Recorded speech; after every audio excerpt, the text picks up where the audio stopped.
Good morning. We're here today to announce charges in the largest college admissions scam ever prosecuted by the Department of Justice.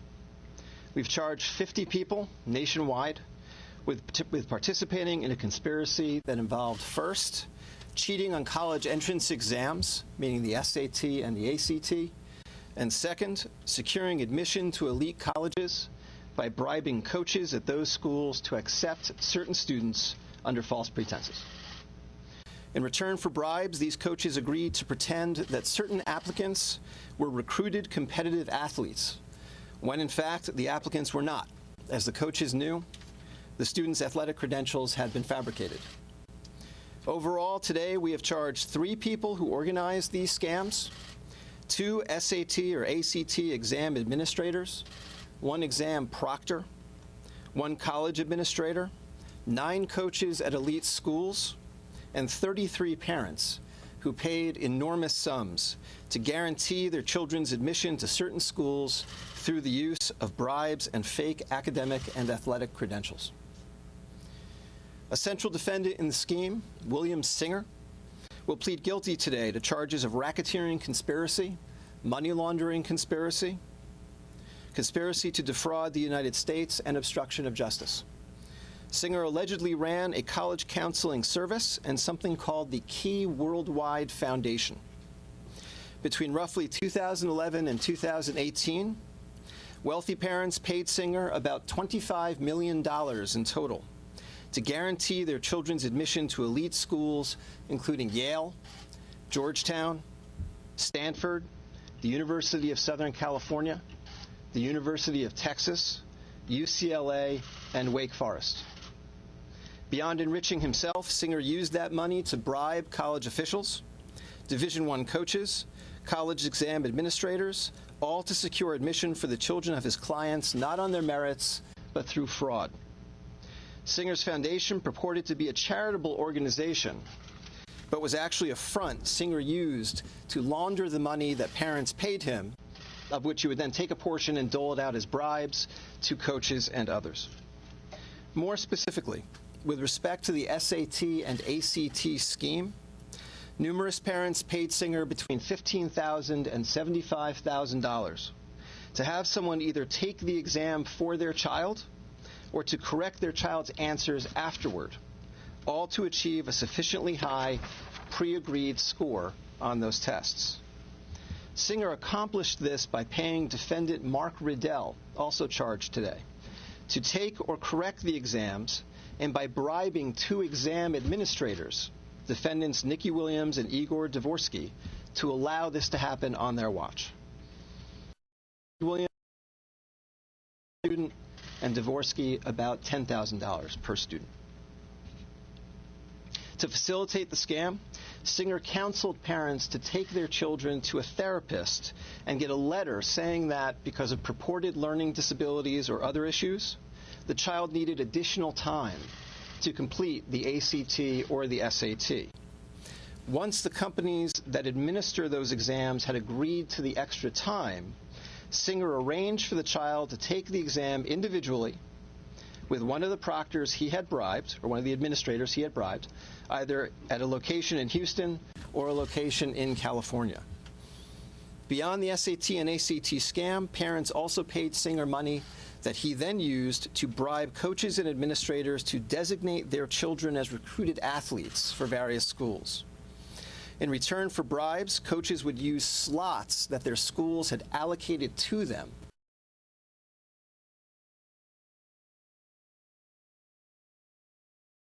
to take the applicants Singer had identified. Singer worked with the parents to fabricate impressive athletic profiles for their kids, including fake athletic credentials or honors, or fake participation in elite club teams. In many instances, Singer helped parents take staged photographs of their children engaged in particular sports. Other times, Singer and his associates used stock photos that they pulled off the internet, sometimes photoshopping the face of the child onto the picture of the athlete and submitting it in support of the applications for these children to elite schools. In one example, the head women's soccer coach at Yale in exchange for $400,000, accepted an applicant as a recruit for the Yale women's team, despite knowing that the applicant did not even play competitive soccer. The student was in fact admitted, and afterward, the student's family paid Singer $1.2 million for that service. In addition to the standardized test scam and the college admissions scam, Singer also arranged for someone to take online high school classes in place of certain students, so that those students could submit higher grades as part of their overall college application packages. The parents' payments to Singer for these services were made, at least in part, as charitable contributions to the sham charity that Singer had set up. At his direction, employees of the charity sent Singer's clients acknowledgement letters, falsely confirming that no goods or services had been exchanged for the purported donation. This enabled the parents to not only mask the true nature of the payment, but also take the tax write-off at the end of the year. Today, we have charged 33 parents nationwide with hiring Singer's group to defraud testing companies and/or various universities. These parents are a catalog of wealth and privilege. They include, for example, CEOs of private and public companies, successful securities and real estate investors, 2 well-known actresses, a famous fashion designer, and the co-chairman of a global law firm. Based on the charges unsealed today, all of them knowingly conspired with Singer and others to help their children either cheat on the SAT or ACT and/or buy their children's admission to elite schools through fraud. Singer's clients paid him anywhere between $100,000 and $6.5 million for this service, though the majority paid between $250,000 and $400,000 per student. This case is about the widening corruption of elite college admissions through the steady application of wealth combined with fraud. There can be no separate college admissions system for the wealthy, and I'll add that there will not be a separate criminal justice system either. Every year, hundreds of thousands of hardworking, talented students strive for admission to elite schools. As every parent knows, these students work harder and harder every year in a system that appears to grow more and more competitive every year. And that system is a zero-sum game. For every student admitted through fraud, an honest, genuinely talented student was rejected. The parents charged today, despite already being able to give their children every legitimate advantage in the college admissions game, instead chose to corrupt and illegally manipulate the system for their benefit. We're not talking about donating a building so that a school's more likely to take your son or daughter. We're talking about deception and fraud, fake test scores, fake athletic credentials, fake photographs, bribed college officials. As you can see from the various charging documents unsealed today in this case, the investigation was complex and extremely labor-intensive. 2 defendants will plead guilty this afternoon. As I mentioned before, William Singer will plead guilty at 2:30 today in this courthouse, and John Vandemore, who is the head sailing coach at Stanford University, will also plead guilty today at 3 p.m. I want to thank the 4 prosecutors in my office who were assigned to this investigation for their extraordinary work on this case. The lead prosecutor on this matter, Eric Rosen, is up here with me today. I also want to thank the FBI and the IRS for their usual professionalism and skill in the investigation and takedown of this case. The takedown today involved over 200 federal agents nationwide who arrested 50 people in 6 states and on both coasts. With that, I'll hand things over to Joe Bonavolonta, who is the special agent in charge of the Boston office of the FBI. Thank you. Thank you, Andy. Once again, my name is Joe Bonavolonta, and I'm the special agent in charge of the FBI Boston Division. Operation Varsity Blues culminated early this morning when approximately 300 special agents from the FBI and the IRS criminal investigations set out to arrest 46 individuals across the country for their roles in an international college admissions bribery and money laundering scam. So far, 38 individuals have been safely taken into custody, and 7 are working towards surrender. 1 is being actively pursued. Another 4 are expected to plead guilty here in Boston, 2 later today, and 2 in the coming weeks. We believe all of them, parents, coaches, and facilitators, lied, cheated, and covered up their crimes at the expense of hardworking students and taxpayers everywhere. Our investigation began last May after we uncovered evidence of a large-scale, elaborate fraud while working an unrelated undercover operation. Following 10 months of intense investigative efforts using a variety of sophisticated techniques, the FBI uncovered what we believe is a rigged system, robbing students all over the country of their right at a fair shot to getting into some of the most elite universities in this country, such as Yale, Stanford, and Georgetown. We believe everyone charged here today had a role in fostering a culture of corruption and greed that created an uneven playing field for students trying to get into these schools the right way through hard work, good grades, and community service. Unfortunately, what many students didn't know was that the odds had already been stacked against them by corrupt practices, including but not limited to bribery, falsification of athletic profiles, and near perfect SAT and ACT scores that were fraudulently obtained on behalf of other students, when in reality they were far from perfect. Make no mistake, this is not a case where parents were acting in the best interests of their children. This is a case where they flaunted their wealth, sparing no expense, to cheat the system so they could set their children up for success with the best education money could buy, literally. Some spent anywhere from $200,000 to $6.5 million for guaranteed admission. Their actions were, without a doubt, insidious, selfish, and shameful. And the real victims in this case are the hardworking students who did everything they could to set themselves up for success in the college admissions process, but ended up being shut out because far less qualified students and their families simply bought their way in. What's also cause for concern is how this was even allowed to happen in the first place. Evidence we've obtained shows that trusted coaches and administrators manipulated the systems their universities had in place to accommodate students with fake athletic credentials, some of whom did not even play the sports they were recruited to play. It's a sham that strikes at the core of the college admissions process at universities across the country. And the alleged mastermind behind it, Rick Singer, offered a variety of cheating options as part of a widespread conspiracy to enrich himself, while also facilitating cheating on SAT and ACT exams, recruiting applicants onto competitive athletic teams in exchange for bribes, and concealing the nature and source of those bribes.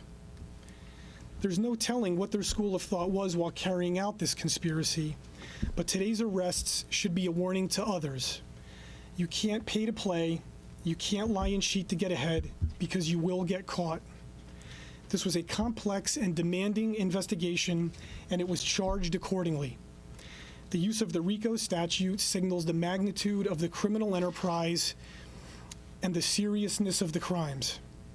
I would like to personally recognize the investigators and prosecutors who pursued this case. However, our work is not done.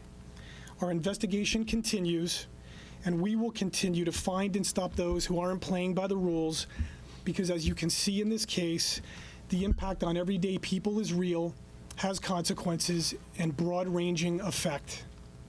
My sincerest appreciation for the tremendous work done by the United States Attorney and his team, as well as my thanks to Special Agent in Charge Christina O'Connell and her folks at the IRS Criminal Investigation for their continued partnership and support. This was truly a team effort.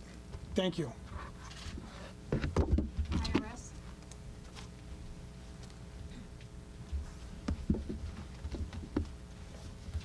Good morning, and thank you all for being here.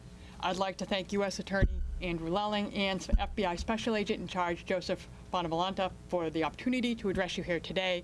Again, my name is Christina O'Connell. I'm the Special Agent in Charge of the IRS Criminal Division of the Boston Field Office.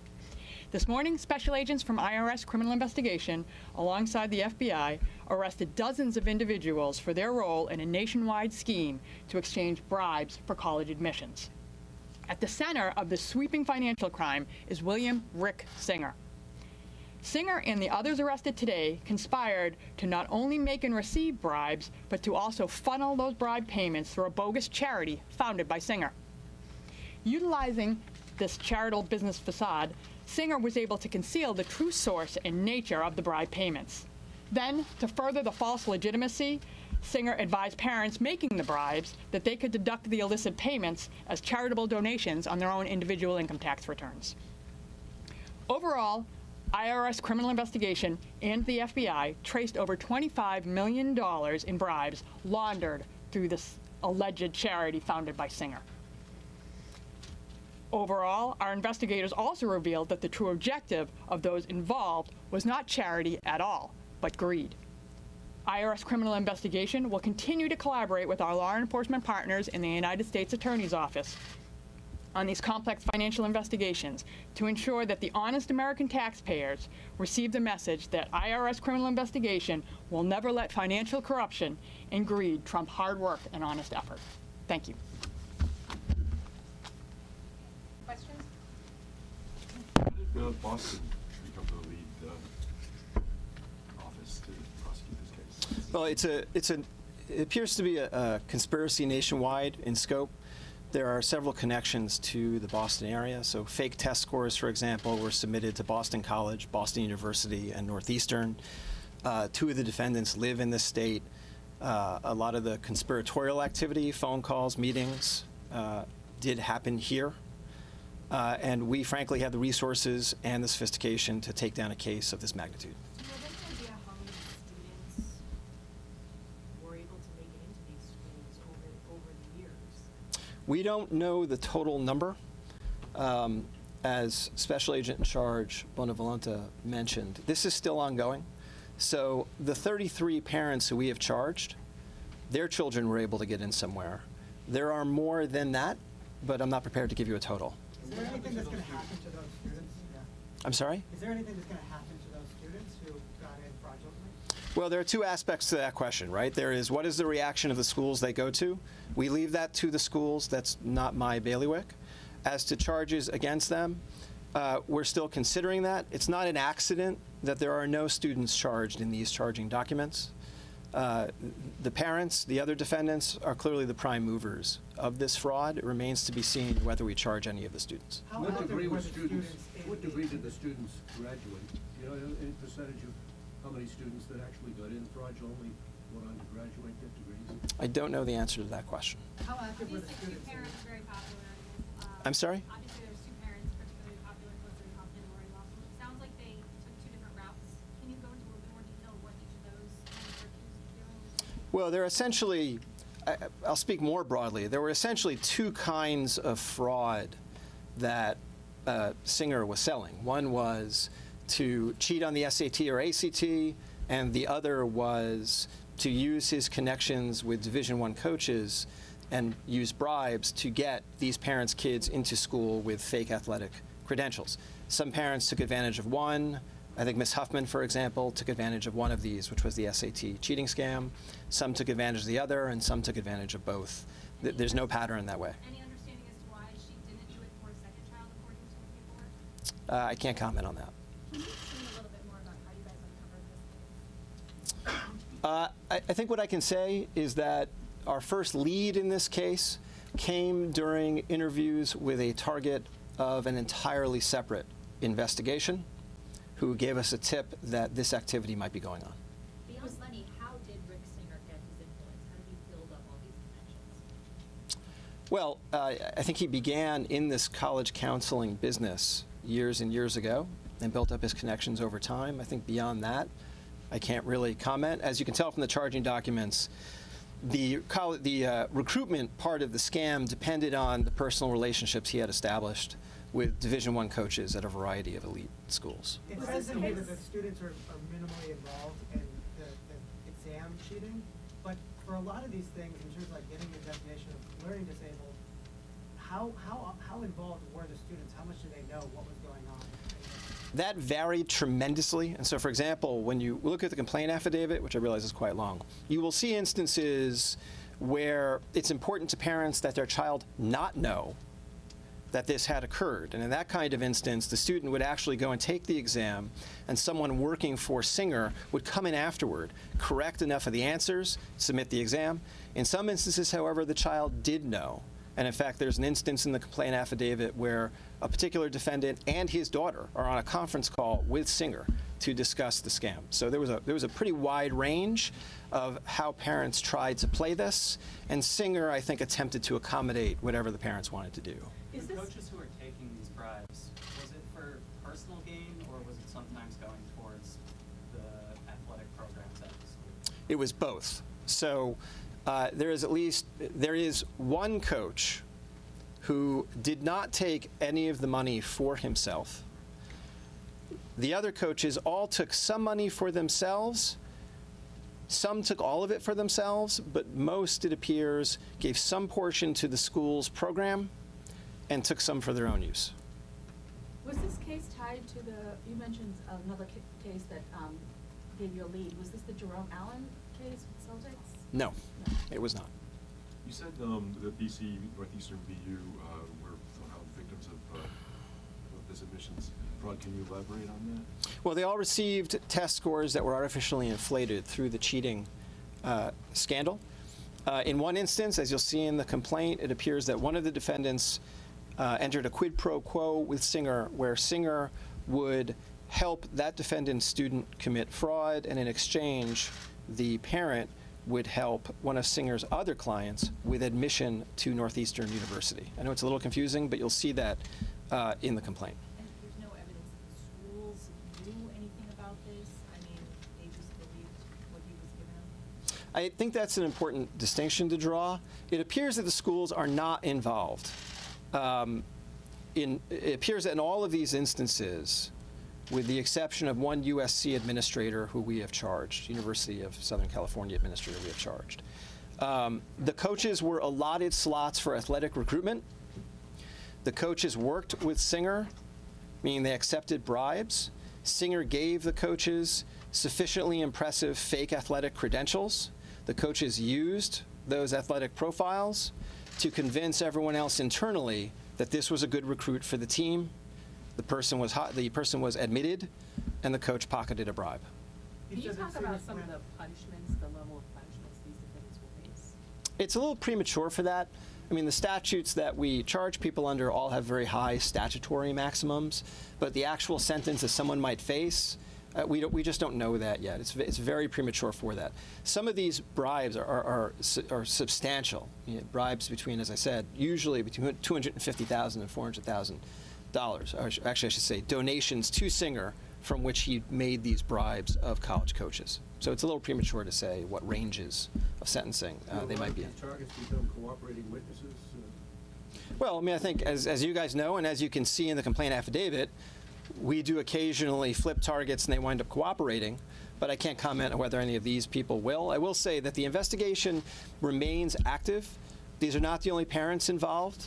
We suspect these probably aren't the only coaches involved. And so we will be moving ahead to look for additional targets. You said Did Singer's Singer ever work respected. for any one of these colleges before? I'm sorry? Did Singer ever work for one of these major universities before? Meaning, was he an employee of any of these Right, universities? Like as an administrator, did he ever get a start? Did he get a start that way, where he sort of got involved in this world like that? Sitting here now, I do not know the answer to that. I'm sorry. Any criminal history for him? I'm not going to comment on that. And you said that he's planning on pleading guilty today. What has been the conversation? What's led up to that? Obviously, you didn't just hear about these charges this morning. Can you shed any light on that? I can't shed a lot of light on that because most of that is confidential. I can state the obvious, which is that we identified Singer some time ago, and he has decided under a plea agreement to plead guilty to racketeering, among other charges. You knew that already, but that's really all I can tell you. Anything about the sentencing tied to that plea agreement? Offhand, I don't remember what the provisions of the plea agreement will say about sentencing, but the plea agreement should ultimately be a public document, and you will be able to see that yourself. It will be docketed. You mentioned that it appears that the schools are not involved, with the exception of that one administrator. Are the schools under investigation versus the individuals there? Are they currently part of your ongoing investigation? Right now, the schools themselves are not targets of this investigation. As you can see from the charges we brought, the investigation was very broad. We've charged a lot of people throughout the investigation and our investigation of each of these targets. We have not seen the schools as co-conspirators with this activity. Thank you. How long has this investigation been underway since that first lead you got? I think it's been under investigation a little over a year. Am I right about that? A little over a year. What would happen when the students who purportedly played these sports get to this? These are big programs, Division I programs, and they don't play the sport. It varied. Some simply never showed up for the athletics. Some pretended an injury. And I think some played briefly and then quit. One of the defendants is from the case. Can you tell us more about that? Beyond what's in the complaint affidavit, I cannot tell you more about that. And are any students still currently enrolled? Children of these parents that you charged? Or are we talking about past? No, as you'll see from the charging documents, most of this activity is fairly current. So I assume, I can't tell you directly, that the vast majority of the students admitted under false pretenses are in these schools and are enrolled and are active students. All right. Did any of these non-athletes get athletic scholarships in addition? I don't know the answer to that. I can tell you that based on what I've seen in the charging documents, I don't think that's the case. I think they got admission, but I don't think they got separate athletic scholarships.